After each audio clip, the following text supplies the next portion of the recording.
very happy to host the last panel of these very sort of intensive, full 2 days. I'm glad you're all still here. There's a nice dinner afterwards waiting for us. But this is, we're moving back to where we started yesterday morning, talking a bit about the Leonard Davis Institute and the reason that we're holding this conference. So we're zooming back from 2073 to 2023 here. And, well, actually most of you were here in the morning yesterday, but if you remember, I spoke in the first session about the unique nature of the Leonard Davis Institute.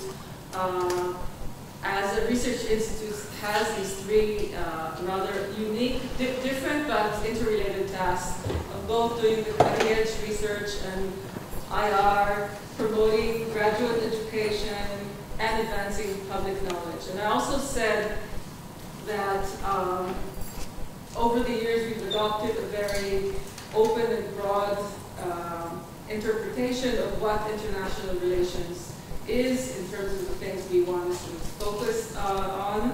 And we invited a very multidisciplinary approach, seeking insights from different disciplines, starting of course with IR and political science, but expanding into other disciplines as well, and with focuses on different levels of analysis that somehow relate to the international. So it can be standard international, global, national and local and transnational, and everything came up during this conference as well.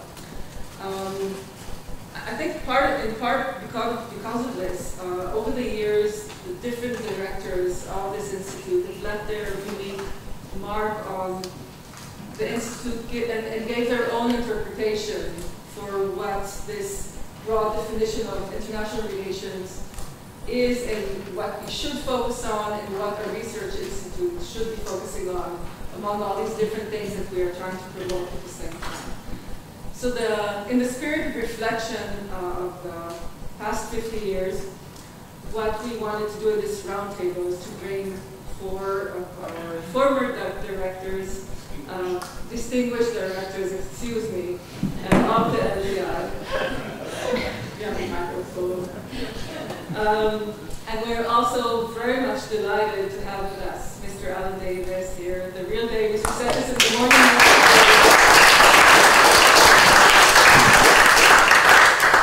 And Mary Duray, his wife, you're a team, definitely. The way we will do this, we will start with the reflections of our former directors, and then at some point the president of the university will pop in to say a few words, and I sort of know when it is, but we'll just flow with the power, and then we will move for a few words from Mr. Alan Davis. Thank you so much for being willing to come and to talk to us here. And I'll just say already now, because I probably won't have time afterwards, Alan asked us to talk as the founder's son, reflections of a founder's son. But I have to say, people who don't know this, that Alan Davis and Mary Lou are not only it's not only the founder's son continuing, stay put, but they're actually playing a very active role in not just supporting the institute, but providing more financial and I think inspirational, I said, what did I call it yesterday? The inspirational launch pad, the financial and inspirational launch pad for the Sophie Davis Forum on Gender, Conflict, and Peace. The name is sort of fluid, but you know what we're talking about. And I think that's really, we're very appreciative of that. And I think one of the things we did in this conference this time is to make an effort to combine and not just do, here's the IR conference, and here's the Sophie Davis, those who are interested in gender and conflict, and really to show that you can try to put these things together and create a platform for dialogue, at least for thought-provoking ideas, and I hope we manage to do some of that. You'll tell me afterwards. Okay. So as I said, I'm very happy to have here four of our former directors. We have Professor Alfred Tobias, who was director of LDI between 2005 and 2010. We have Professor Aram Sela, who was the director between 2011 and 2013. We have Professor Piki Ishalom, who was the director between 2013 and 2015. And last but not least, we have Professor Danny Yodovnik, who was director between 2015 and 2021. Two people in one. Okay. And what we did, we asked again 2 rounds of comments. One is longer than the other. First, I wanted to ask before you a set of questions. I wanted each one of our former directors to first present themselves briefly and just explain their own personal academic work, just so we'll know, we can see if it's related to what they did in the Institute. And then my questions were, what was the main focus of the Institute during your years as director? Were there any central themes that you promoted? How do you view the role of the Institute and the priorities it should have among the different things? And finally, a bigger question, and that is on whether you think, or how do you see the connection between the Institute's activities and real-life events at the international and at the domestic level during the time of your tenure. So we're going to do this first round, and it's going to be, well, we're sort of like, let's say, up to 10 minutes each. And then in the second round, I'll be on the personal side. So we'll see. I hope we get there. So I think we'll go by the chronological order, and we'll start with you, Alfred, please. Yeah. Good afternoon to all. It is a big pleasure, really a big pleasure, to be with you today. 18 years after I took over the direction of the Institute. So, in fact, I am in the second part of the 50 years a director. We should remind here maybe the names of all of those who were here from 1973 on. I simply cannot remember. I can only say that I covered only 1/10 of the 50-year period, a long tenure of 5 years, predecessed by both my good friends, unfortunately not with us for different reasons, Yakov Barsimantov, who died prematurely, as we know, was an excellent director, helped me very much in introducing me to the works of the Institute, and Raymond Cohen, who is ill and who couldn't attend today, and who had a short mandate, and I took over then in 2005, as I said.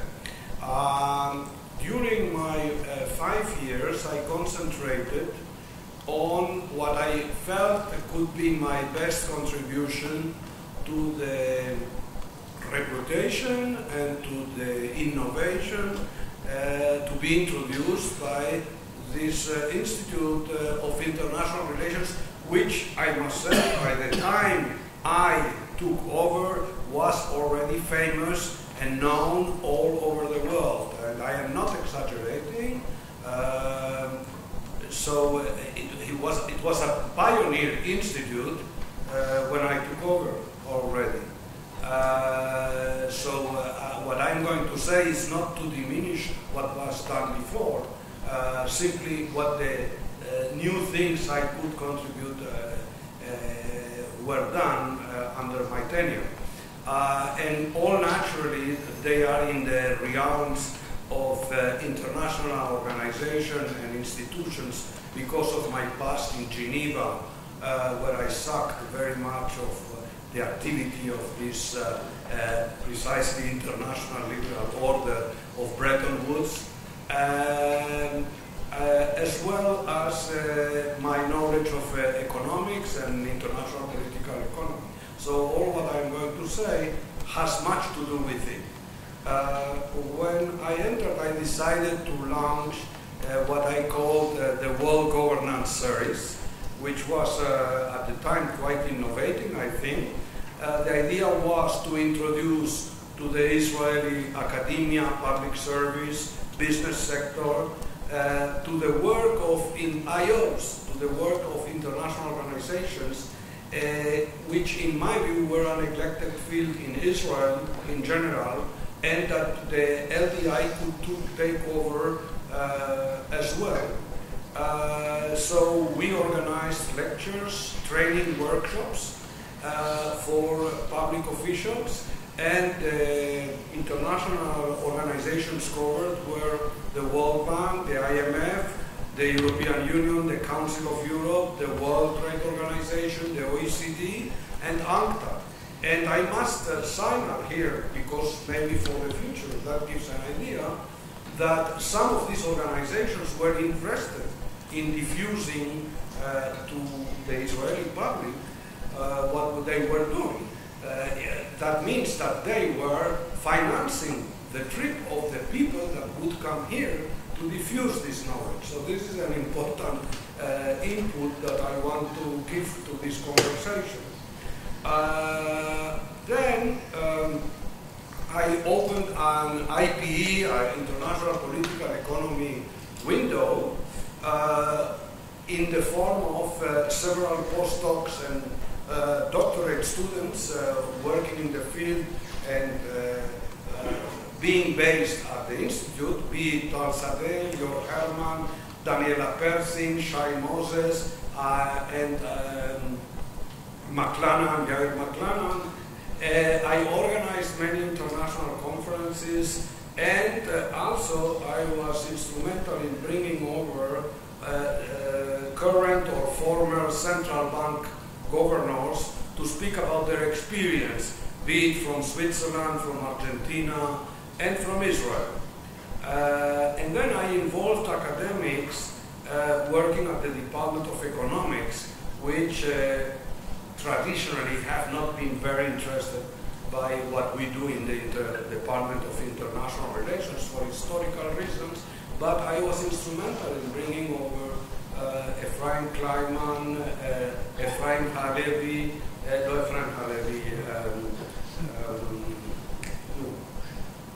Professor Halevi, and Michael Michaeli, who were the persons in charge in the Department of Economics of the international economics field. Then I launched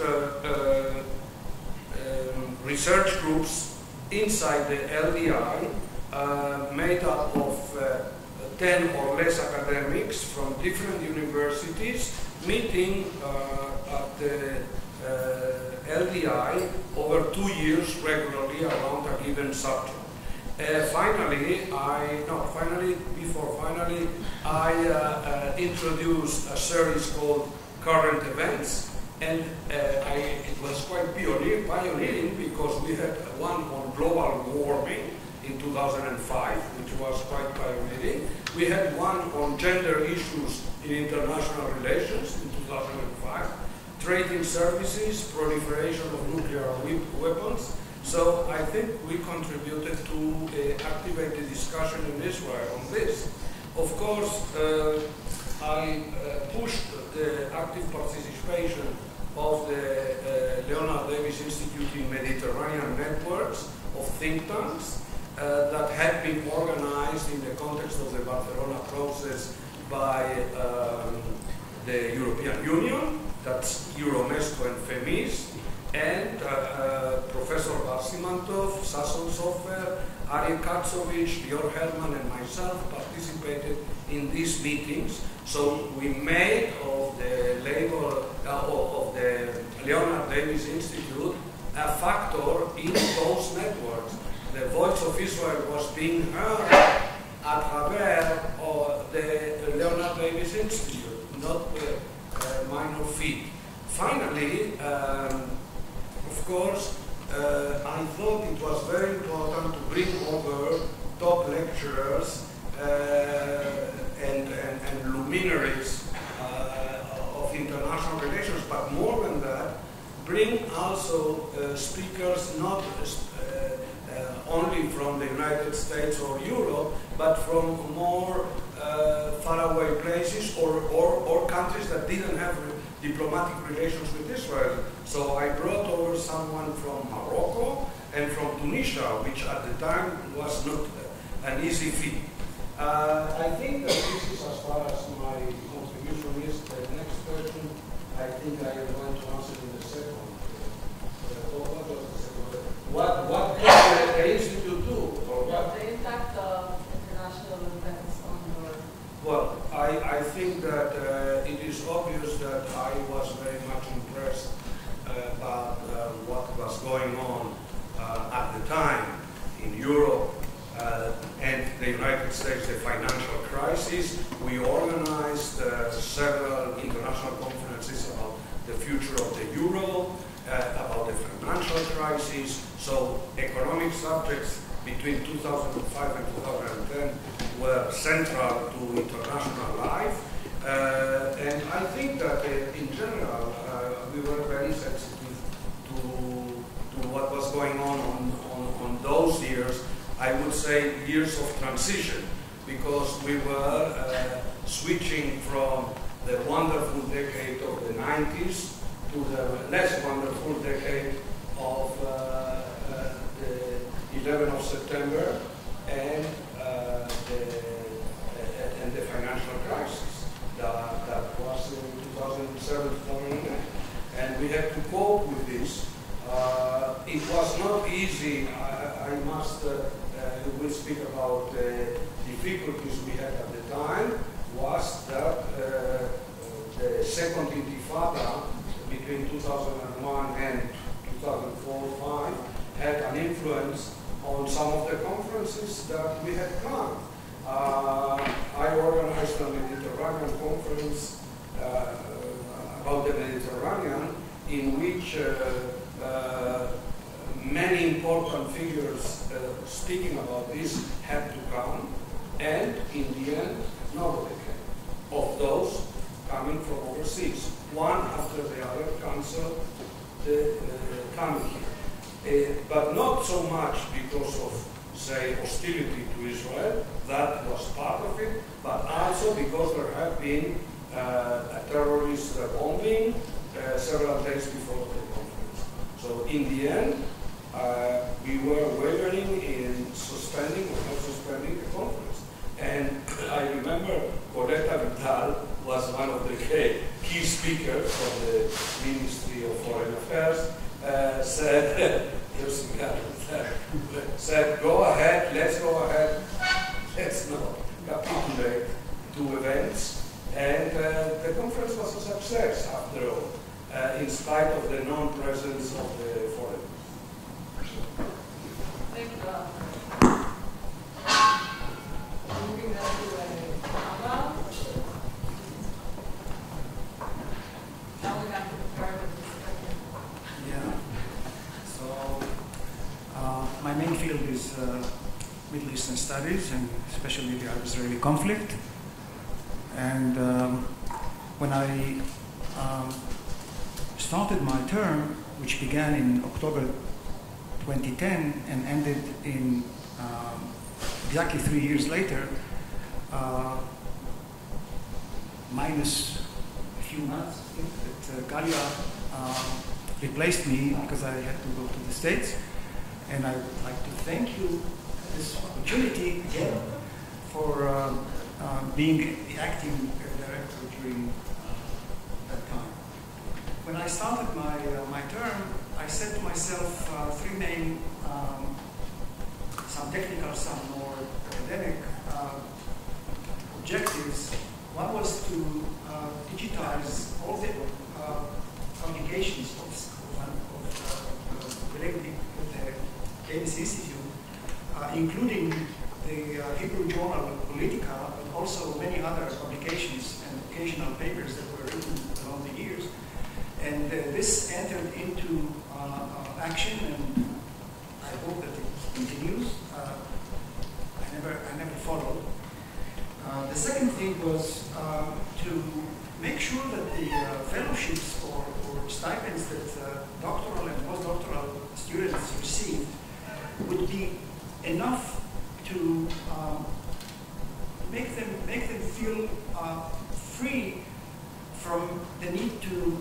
supplement their income by other jobs, namely to increase the fellowships. I thought that this was a very important thing to push those students into really focusing and concentrating only on their work. The third one, knowing that we were approaching the 40th anniversary of the Davis Institute, sometime in late 2011 and 2012, we started working on an international conference that was entitled Israel in Regional and International Perspective. And I'll talk about it in more details. So in addition to the routine activity of the Institute, holding occasional lectures, hosting guests from abroad or from within Israel, I really sought to increase the cooperation and coordination with faculty members from departments other than, or not only from the Department of International Relations, namely from sociology, from Southeast Asia, and definitely political science. So one thing that I have to mention here is that in late 2011, thanks to a generous donation of Mr. Davis, we started planning what to do with the extra money, and Mr. Davis thought that on the direction of developing a position or a program that would promote the study of women, conflict, and peace. And this developed into a forum of discussing these issues, and later on, I believe it became the Sophie Davis Fellowship. And if I'm not mistaken, our first fellow for that position was Dr. Saraya Aroni, who is sitting here with us. And afterwards, I leave it to others to speak about it if they want. Now, the academic activity, with all due respect to my plans, was dictated primarily by events that took place in the region and in Israel. The first thing that I was thinking about was that for over 5 years, we had a prisoner in the hands of Hamas, and the Israeli public was in turmoil for and against the release of Palestinian prisoners in exchange for his release from Hamas. And I thought that this was a much bigger issue than just speaking about, of course, Gilad Shalit. So we held a conference on captivity, psychology, and other aspects of domestic politics. And you must know that in Israel there is a very strong, very powerful organization of the what is called the organization or association of the families that were hurt or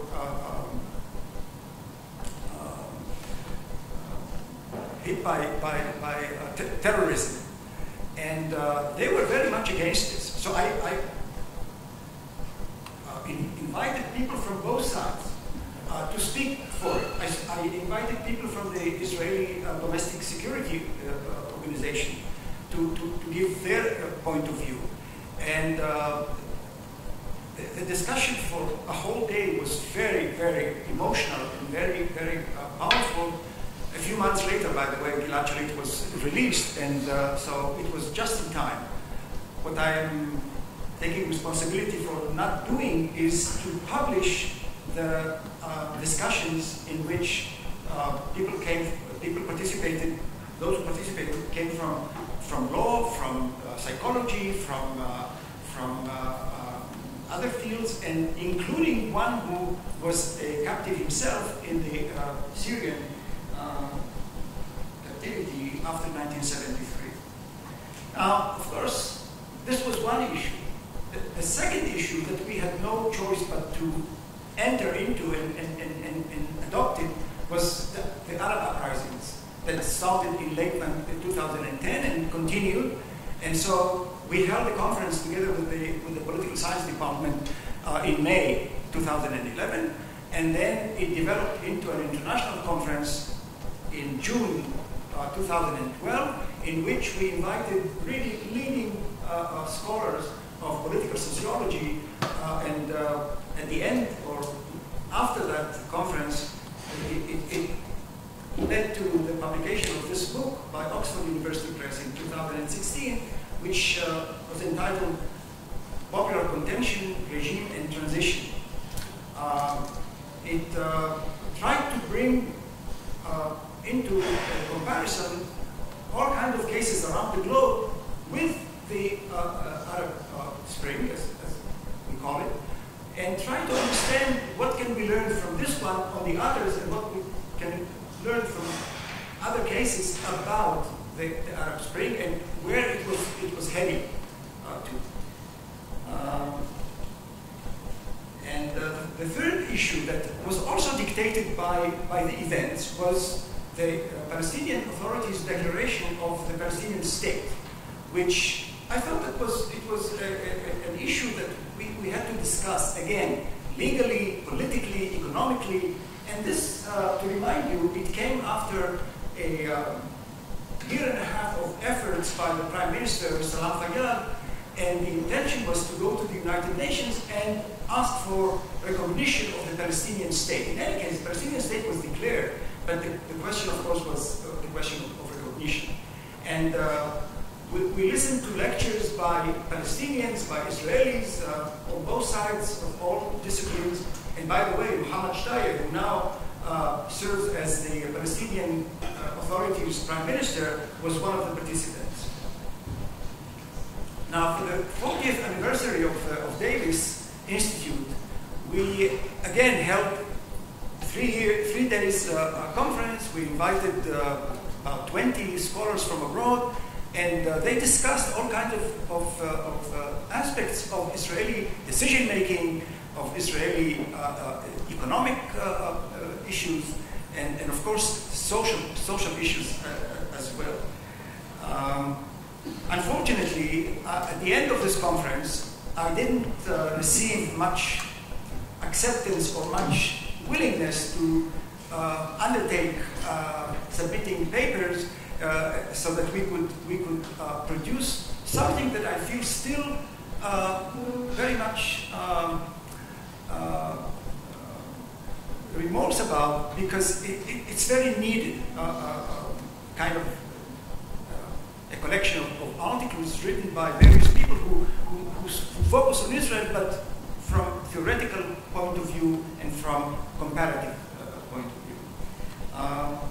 Last but not least, sometimes you have all kinds of opportunities that you jump on and you catch before they disappear. And these were the request from the Foreign Ministry to host the Nobel Prize laureate, the president of Timor-Leste, who came here and under the Davis Institute's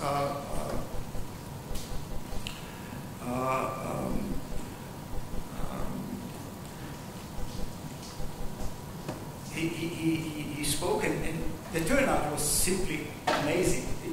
We never experienced anything similar to that. Another guest that we had the honor to host was the Secretary General of ASEAN, who again came as a guest of the Foreign Ministry, and we gave him the academic floor to talk about ASEAN and to give us information from within about what was going on there, the difficulties to promote the scope and effectivity of this organization. So it was extremely nice. Thank you. before you write me any Thank you. Okay, we move up to time. Yeah, so I think these were 2 very long and tiring days of conference, right? And we're running out of time. The president of the university needs to come. So I will ignore Galia's instructions and jump immediately to the personal story. Instead of rehearsing what I failed to do during my term in the institute. And I was asked to prepare a personal story, don't deny, right? So, in April 2013, we had a conference, ISA conference in San Francisco. So someone in the liaison office of the university thought it would be a great idea to arrange a meeting between me and Alan, and that somehow my personality will ignite something between us, right? Obviously, the person didn't know me, never met me, but they arranged a series of meetings. One of them was with a couple of leading feminist scholars. Jackie was there. I think also Anne Tickner was there, Sarai was there, Galia Golan, and many others. And we had a long discussion, a very fruitful one. And a lot of the things of Sophie Davis came out of this meeting. Okay. But there was another meeting, a dinner at the Davis home, attended by Galia, I think, Ari Katsovich, Sarai, probably Galia Golan because of the personal meeting, and me. I won't be surprised if I came from a birding session with my clothes all dirty and sweaty and binoculars in my bag. But anyway, I mean, we sit, and Alan introduced us, his wife, Mary Lou, and all the Israelis start jiggling. Very happy and very smiley about it. So for all the non-Israelis in the audience, there's a pop star, Tzvika Pik, who just passed away in last year or so, and he had a wonderful hit, Mary Lou. So every Israeli who grew up in the 70s and 80s grew up on the song of Mary Lou, right? And it was a mythological image. So to meet a Mary Lou, it's like meeting a unicorn or something like that. We are very smiling. And we return to the ISA, to the conference, and everything is okay. And I go back to Israel, and I can't control myself. I have a stupid urge. I write an email to Alan, explaining him, putting a link to the clip, YouTube clip of Tzvika Pik, telling him, look, this is the story, send, and then I understand, again, I'm struck by a lightning that, again, I did something that I shouldn't do. Right? I have a long history of doing things and then think about that, or sending emails and then apologizing for them. Emmanuel Adler, my advisor, sits here, and we have I have a long list of emails that I had to apologize for them, and I think that was, I hit the send, and why can't I be civilized, right? And then I have nothing to do but just gaze at the screen and wait for the reply. And 2 days pass, and there's no reply. So I go to Kati, my wife, and tell her the story, and she looks at me like, why am I not surprised? And you need to understand that I became a director a couple of months before that, right? And I had a series of meetings with the dean and the provost and the president, and they were all very happy with me, complimenting me for things. And it's not very frequent that people are happy with me. So I went to Kati, telling her, look, they're happy with me, and she looks at me, Piki. The expectations from you, to begin with, were so low that anything that you didn't break by now, they're happy with, right? So now, April 2013, and I broke everything, right? Or that's my guess, right? And another 2 days pass. And I start to understand that there's coming a point in the very near future that I need to come to the dean, Vered Vinitsky Sarusi, and, dear Vered, Remember the Davis Institute? All your expectations, hopes, plans? No. Sorry. But I understand that one good thing is going to come out of this fiasco. One good thing. I will never, ever be appointed as department chair. Not after that, right? But then, 2 days, and then Alan decides to reply, and he was happy with that. Mary Lou was happy with that. They circulate the clip with their Iran children, and this is why it took so long to reply. They were all happy with that, and this is how I was appointed the department chair. That's the story.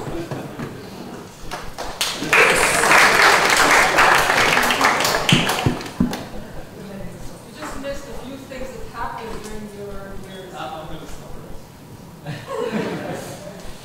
While you were coming. Good afternoon, everybody. And my name is Dani Miodovnik. I'm a professor of political science and international relations. And I joined the Hebrew University in 2006. And if anybody would have told me then that I would become the director of the Leonard Davis Institute, I would probably start laughing. And when I was appointed in 2015, if anybody would have told me that I would be the director for 6 years, I would have probably looked around to try to find the candid cameras. That somebody must have put there to capture my reaction. I think that it's quite hard to summarize 6 years of directing a vibrant center like the Leonard Davis Institute. And so we have very thick yearly reports with all the activities. They are online. Anybody who's interested can download them, even the first one to ever do that. But we spend a lot of time on the graphics and the content, et cetera, et cetera. But I do want to tell you a bit about what the Leonard Davis Institute has become in the last 10 years. And for that, I'm going to end some of the time of speaking, because I think when most of what I did as director of the Institute was actually to build up and expand some things that he created. Maybe here and there we defined some, but I don't think that I created much new, but it was more of an effort of institutionalizing and stabilizing a growing institution and creating it and shaping it to become, I think, somewhat of a power to reckon with in the context of the Hebrew University and beyond, in those specific realms that it took upon itself to work in. So I want to basically maybe say one thing about the thing that all of us have been trying to do in the last few years, which is to create Leonard Davis Institute. And when I'm saying the Leonard Davis Institute, I'm substituting also the Sophie Davis Forum into just talking about the FDI for a short cut. And so basically, I think we're becoming and creating a community of scholars and students interested in international relations broadly construed. And I think this has become, when I'm saying a community, I take this word seriously, because the community is not just an IR-based, or as Abraham put it, and like a university-based. It also has its wings and collaborations and exchanges and in other parts of Israel and beyond Israel. And this has become a very, very stable feature of the Leonard Davis Institute, obviously building on the previous work of others, but really becoming a very stable feature of the Institute. And by community, I also mean that during my tenure, I may think about things that I initiated or whatever, but those are not really important. What's important is that many people were involved in the Institute, whether as part of the academic committee, whether as part of people that constantly consulted with about activities, people that we encouraged to take part, create working teams, working groups, initiated conferences and so on. So we were trying to integrate the Institute into the normal daily life of what it means to be an IR scholar in this university. So that was the majority of the effort. So one of the things I want to talk about, like 4 or 5 pillars of those last 10 years, and maybe explain what I mean about this integration. But I think that one of the really important features that created or facilitated the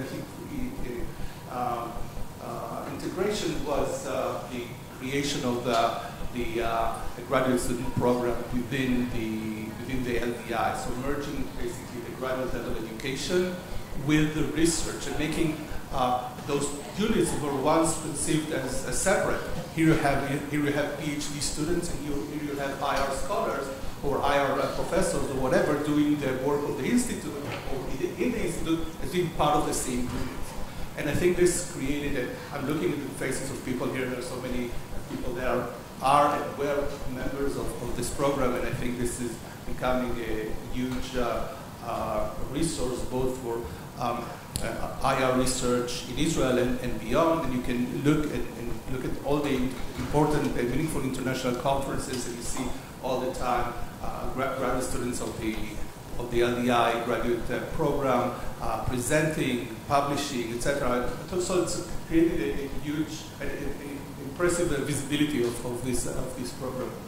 Obviously, we devoted a big chunk of our yearly income into supporting graduate education, making it part of the research efforts of the center. It required to rethink how do we maintain other levels or other types of activities with less resources. And one of the things that we did was to launch almost in an ideological way, not just because of lack of resources, but ideologically, this wide range of collaborations within the university. So we conducted many activities with Truman. We conducted many activities with other centers, political science and so on, but also with NGOs that were able to supplement things that we were like kind of, in the last few years, we were kind of more weakened, like foreign policy or topics that were less covered by, or are less covered by our current faculty. So we devoted created a lot of activities with Mitvim, which is it's an NGO that works mainly on regional foreign policy. We had a very fruitful collaboration. I think we still have fruitful collaborations with them. I think that through the Sophie Davis Forum, which I'll devote to a few sentences in a minute, we were able to create a very fruitful set of collaborations, both internally but also with civil society organizations. So basically positioning the LDI as more than just a research unit within a university, an important university, but still a university, and more of an institution that is also out there in different levels, creating scholarly activity, creating advocacy, creating involvement, and so on. Let's see what else I have. I want to say a few words about Sophie Davis, because this was also part of the things that we devoted a lot of attention to in the last 10 years. So after Sophie Davis was established, and with the push and the initial leadership of Sarai as the first postdoc, when I became responsible, we kind of stopped for a minute and started to rethink what Sophie Davis should be all about, slowly. And then Tal came over, and we somewhat accelerated the process. So actually, I think that under Tal leadership in Sophie Davis forum, we were able to really get it closer to something more, again, more than just a research-generating unit, but making it something that matters. So I think that this has been also an important part of the activities in the last 10 years or so. And the last thing I want to say is that we've been nurturing a culture of self-reliance. It always has been very, very easy to say, well, okay, so there's the institute money, let's do a research like this, let's do a research like that. There are like small packets of seed money. So we started using this to create seed money in order to create more money. Okay, so we started encouraging research groups, graduate students to use the money that we were able to provide, small packets of money for research, in order to actually apply to external grants and so on. And we nurtured a few projects that were eventually very, very successful in attracting research money. Leonard is sitting here with his energy and politics project, and Shawshanab and Tamir Sheffer's project on natural language processing, and many, many projects that started from a very modest contribution of the center that allowed them to find a place, congregate, converse, and start working into creating these highly impact projects that are still ongoing. So that's a short illustration of things that we've been doing in the last 10 years. Now, I want to say something about challenges, because they're always, right? A minute for challenges. Okay.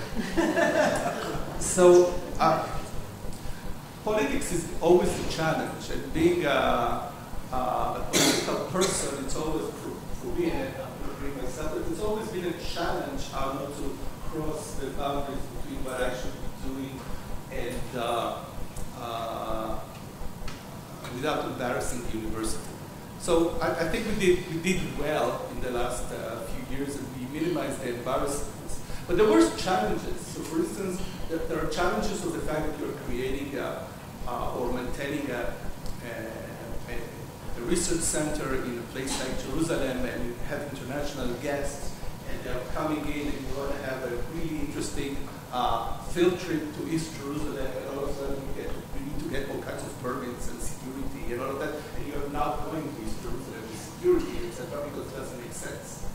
Or sometimes here and there you get refusals to attend the conference and not conversations about, no, I'm not boycotting Israel, and you should understand the complicated situation, etc., etc. So you're getting these types of, but I mean, it doesn't really undermine the activities. It just saddens me personally because of the potential of actually that could have gone even beyond had we lived in a different context, in a different society, maybe in a different era of the international peace. I think that's...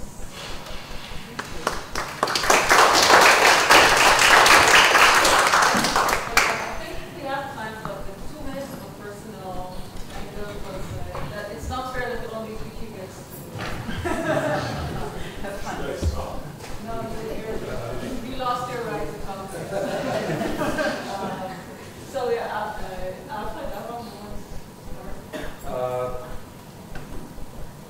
my stories are less piquant, less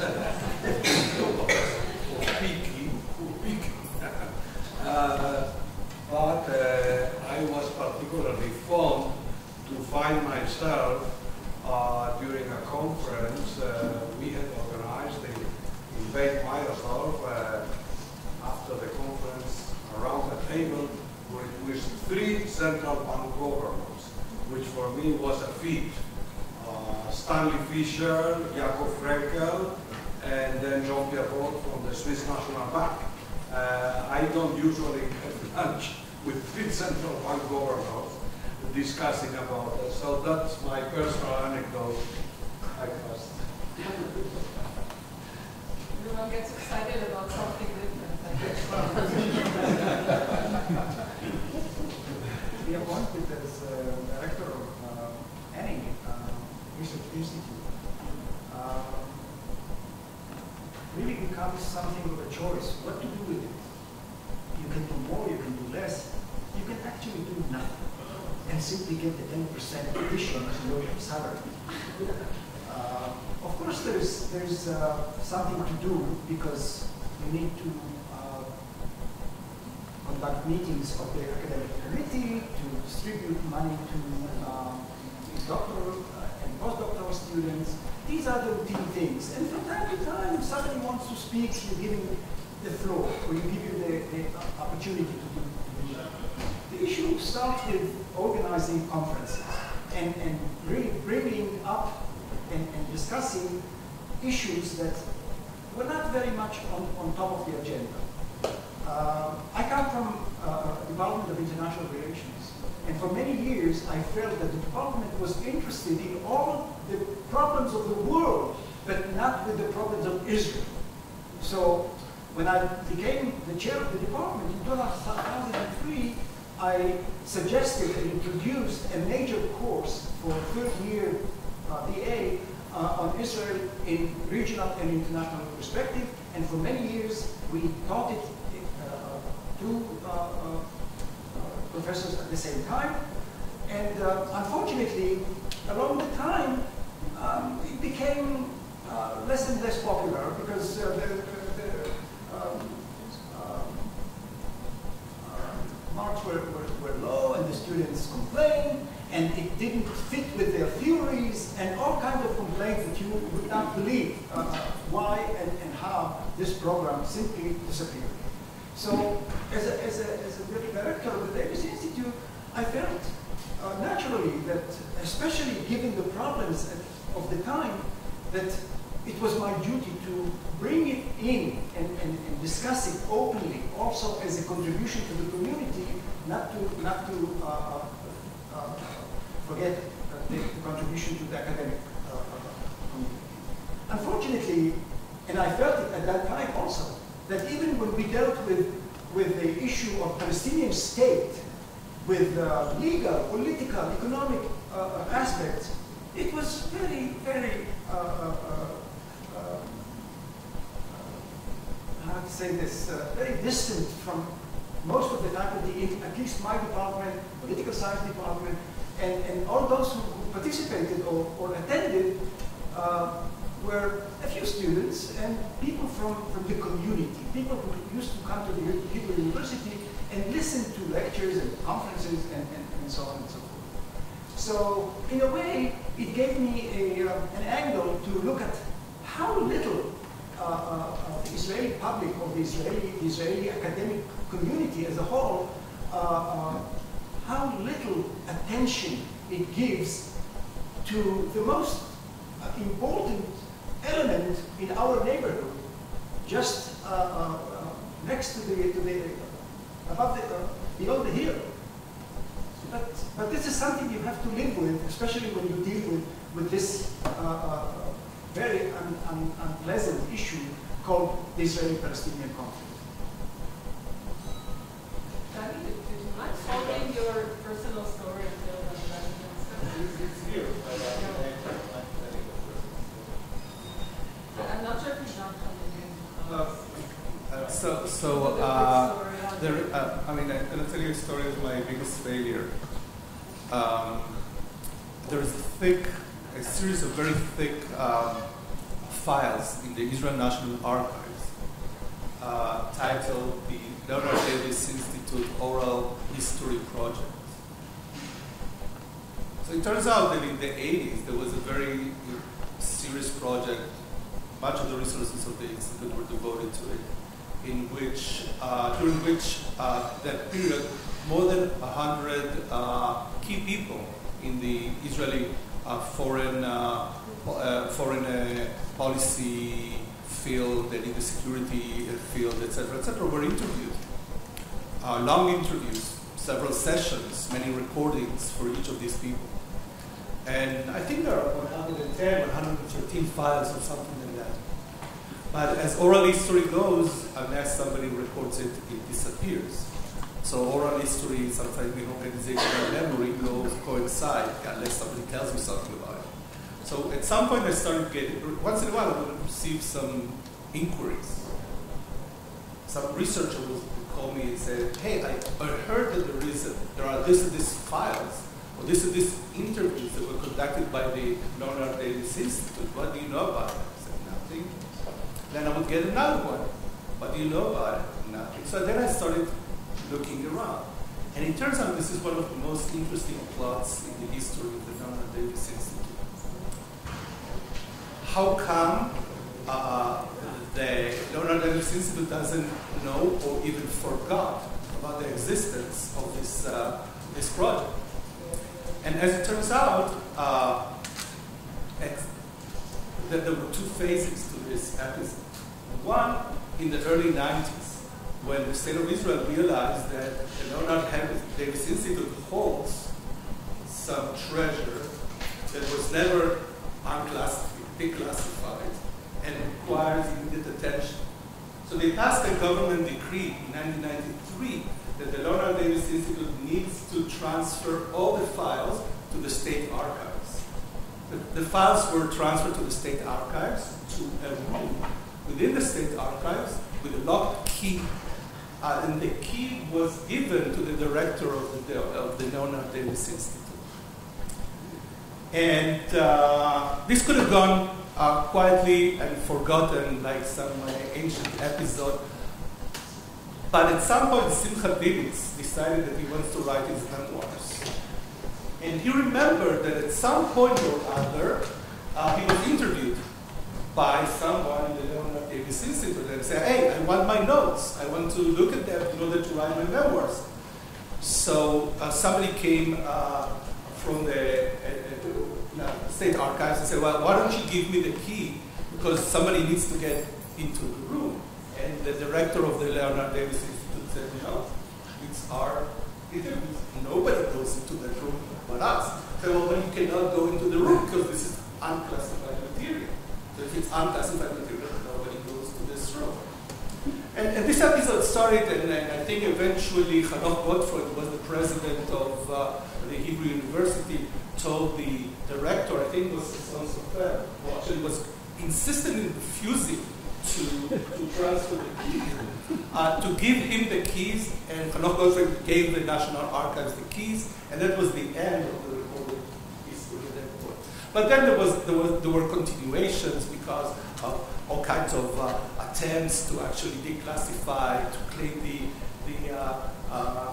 right to access, and so on. So whoever wants to, in the very long, boring nights when it's raining, especially if you could spend sometimes in the United States, in Wisconsin, when nothing lives outside, or Toronto, or one of those places, right? Just go, look at the National Archives, take the big files. It's a beautiful material to read, and everything is documented. All the correspondence about the keys, everything. Why is that's my biggest failure? Because at one point or other, I kind of contacted the director of the National Archives, and we are actually still in the process of declassification. They took it upon themselves to actually do this, and we started working with the library here as part of the project, and hopefully within the next 5 years, I don't know how long it's going to take, but in the foreseeable future, all those archives will be digitized and publicly available through the university. So hopefully that failure will actually become a success.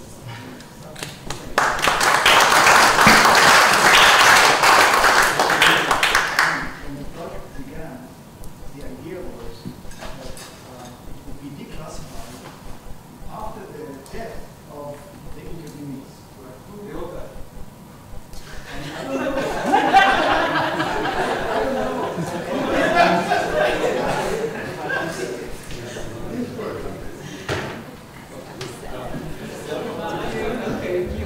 Okay, I want to thank you all for this, and I think we can continue afterwards with the stories, with the wine and food. But I'm very happy to have here President of the Hebrew University, Professor Asher Cohen, whose time is precious, right? Not so much, but maybe tonight. Okay, precious enough. So thank you very much, and I invite you to say a few words for us. I'm sorry I couldn't really attend any of the events today, and I couldn't come to meet with Ellen and Mary Lou before. I met them a number of times in San Francisco. I heard that you were trying to project 2073. Is that right?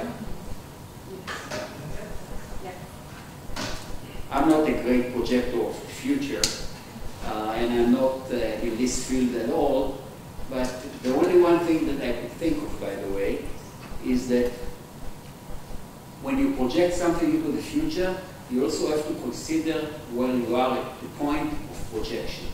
So right now, we are in some form of local minimum, right?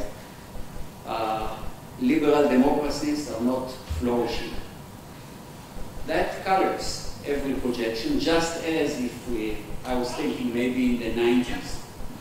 If then, at that time, you would have projected what would be the future, maybe it would be different. But then I'm not an expert, and I just talk. What I want to say more generally is that I'm happy that you had these 2 days of conference.